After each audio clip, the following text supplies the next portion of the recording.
I have this memory that I think back to all the time. It's not a particularly exciting memory. It's not me traveling or spending time with friends. It's not me experiencing something I'll never experience again. It's kind of mundane, ordinary, replicable, but it's still a really, really happy moment. Something about it resonates, and I think about it almost every day. It's 2011. And I'm a third-year university student. I'm home visiting my parents for the Christmas holidays, and I'm playing a copy of Skyrim, which had just come out. I'm playing it on my Xbox, and the loading times are ridiculous. Every time you enter a new building or room or cave, there's a minute or two of loading. And so what I would do is put down the controller and pick up a copy of A Game of Thrones by George R.R. Martin. Everyone was watching the show at that time, and I decided to read the book, then watch the first season, second book, second season, etc. And all the while I was listening to The Hunter by Mastodon, an album which had also just come out, and I was really enjoying it. I could replicate that memory, that experience at any time, but it wouldn't be the same. Playing Skyrim, reading a fantasy novel, listening to a heavy metal band. These are things I do all the time. But in that moment, in that memory, I was locked away in this space. Not a care in the world, nobody to talk to,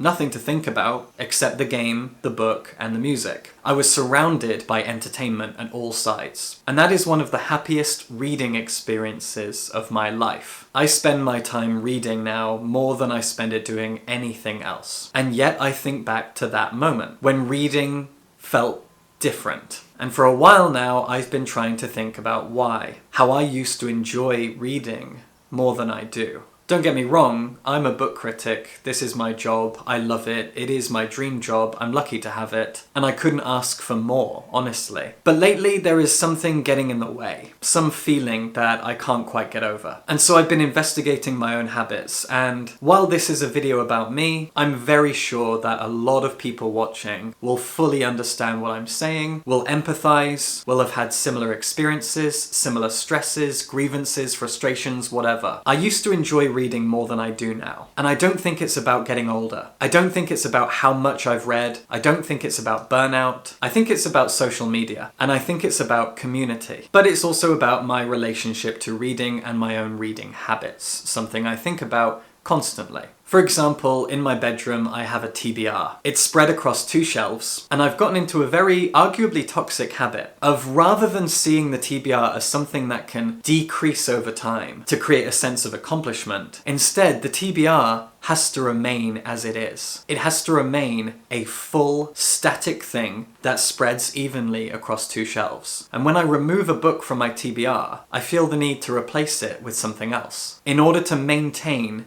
that level of stress that I still have a TBR to work through. It is self-destructive in a very minor way, and I know that I'm a self-destructive person. A lot of us are. I remove a book and I put something else in its place, and the TBR remains, and it stares at me every night before I go to bed. It feels like a symbol, a metaphor for my reading struggles and the fact that reading isn't as joyous and carefree as it used to be. And once again, I blame my own relationship to social media. There are arguably 2 forms that social media can take, depending on the individual. It can either be supplemental to our social lives. And that's how I used to see it. What I mean by this is that social media can be a way to connect with your friends when you're at work or when you're at home by yourself, when you're on vacation, whatever you're doing. You maintain your social circle, your connection to your family and your friends through social media, letting them know what you're up to. You can chat to each other as if you're still next to each other. Everyone knows that about social media. And then there's the other thing. The thing that social media has kind of evolved into, which is much, much, much bigger. Social media is a kind of marketplace, a huge, dense, sprawling space where people talk over each other, throw their voices out into the ether. People promote what they do, share their work, share their art, share their ideas and opinions. This is sometimes a good thing and oftentimes a bad thing. And it's got me thinking about the concept of community. A community can be small. It can be a group of friends who are similar, like-minded, have something in common. But a community can also be enormous, can stretch the entire world. Again, there is something that unites this community. 6 months ago, I moved to Glasgow. I love it here. I love Scotland, I love this city, and I'm very happy and proud to be here. But I've struggled to make friends. As a queer and bookish person, as a nerd, there are a lot of things that connect me to various communities. I feel very embedded in the bookish community and the queer community in that second sense, where social media is enormous. I am a part of social media's enormous queer community. Many queer people watch my channel, and I do the same in turn. We are all connected, but we are not friends. We are not a closed, small network of people. When I say the queer community, I mean every queer person on the planet who is on social media and is somehow connected to that enormous network. When I go back to that memory of me reading A Game of Thrones and playing Skyrim, this was at a time when me and all my friends from university were all watching and reading the Game of Thrones books and TV show. We'd watch an episode, we'd talk about it. We'd argue about it. Those of us who'd read the books would weigh in. I would laugh and say, don't spoil it, I haven't got to that chapter yet, whatever. We would talk, we would message each other, we'd chat in person, and we'd also talk about Skyrim. And we'd talk about Mastodon. Those three things that I was doing in my childhood bedroom in my parents' house at Christmas, I would then take with me back to university and chat with my friends about it. Now I interact with books in a different social way because of the larger version of social media, where I post my videos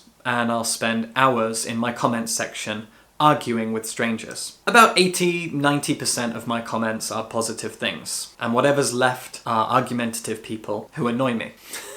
And I argue with them, I spend time engaging with them for a variety of different reasons. And I do the same on social media, on Instagram, not on Twitter anymore, and on TikTok. People throw out their opinions, they throw out their takes, their reviews, whatever. We engage, we argue. We don't know each other very well, if at all, and then we move on. And this is striking me more and more as a waste of time. It is not community. It's got me thinking about what community is and how I spend my time reading. There are a few things I want to accomplish. I want to change how I read, and I want to change how I see community. Recently, I have made a few friends in Glasgow. I don't know all of them that well yet, but I'm getting there. And I've done so by going to open mic nights and reading out my poetry. I've written tons of poetry since moving here. I read it, I watch other people read theirs, we talk about each other's poems, we talk about our influences, we talk about our inspiration, and we get to know each other a little bit better. A lot of these people are queer, a lot of them are bookworms and poetry fans themselves, obviously. And this has taken me back to what I remember community being. Talking to people about the things we love. People who share our values and our interests. People we can relate to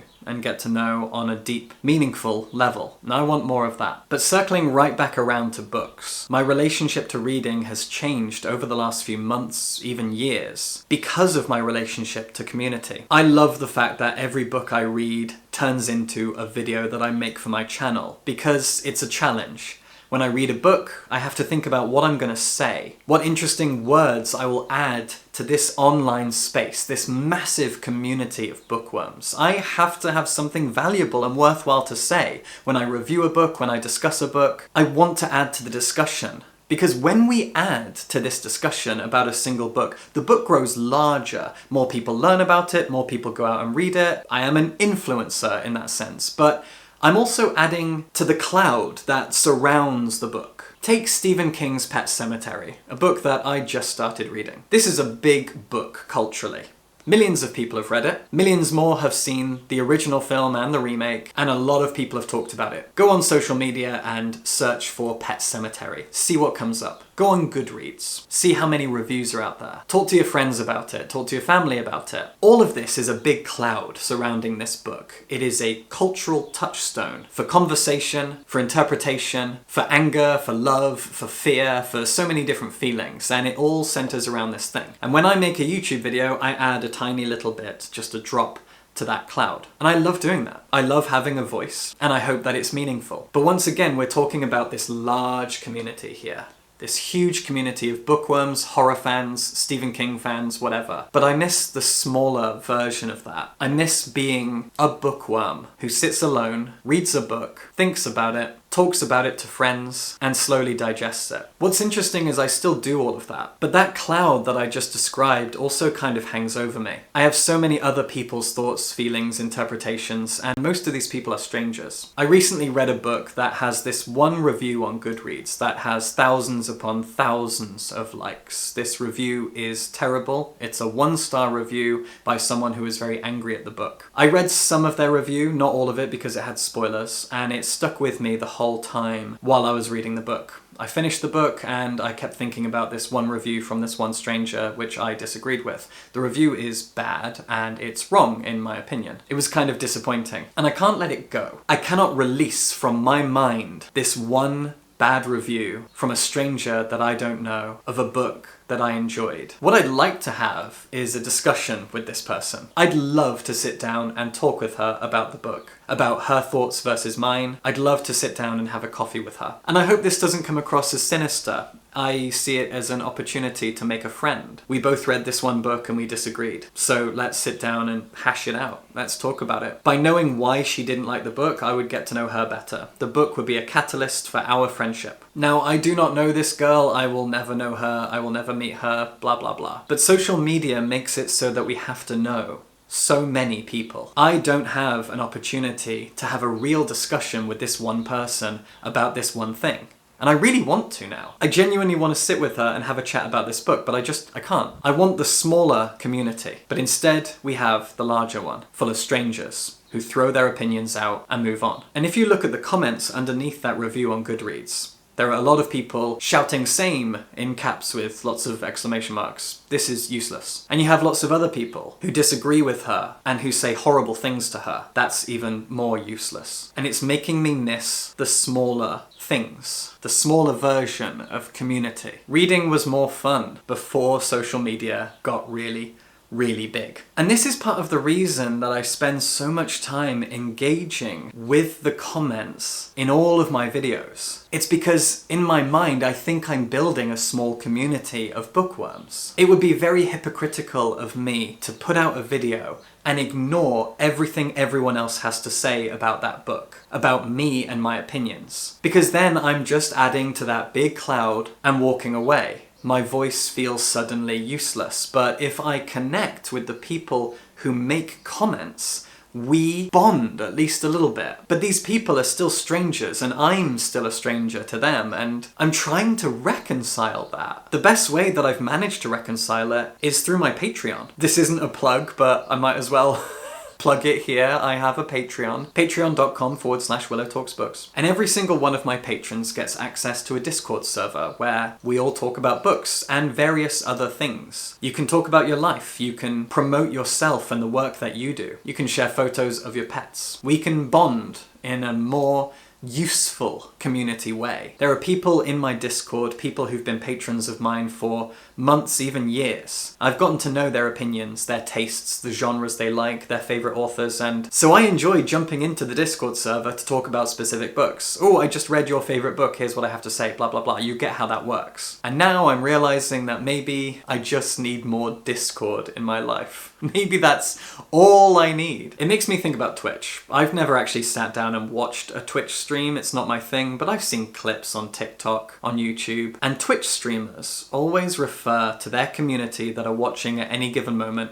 as chat. The group of people who are leaving comments in a chat box next to the person's head or whatever. They're just chat. They're just a bunch of strangers in a chat box. It feels wildly dehumanizing. It rubs me the wrong way and I've never gone near Twitch, partly for that reason. It feels like the antithesis of what I've gotten out of Discord, where I have a small group of lovely people chatting intimately about the books they love and how those books are connected to their own lives. It's brought me back to the community that I miss. When I talk about books on my Patreon Discord, I love books again. I enjoy sharing my thoughts and having thoughts shared back at me. I want and I try my best to do the exact same thing in the comments on my videos for people who aren't in my Patreon, so we can chat, but that chat never feels the same. Maybe it's the anonymity. There's less anonymity in Discord. People get to know each other. Maybe it's the size of the thing. Maybe it's that people are less dedicated to comments on YouTube. They throw them out and they put their phone away and they move on. Whereas on Discord you are engaged in conversation. I don't don't know.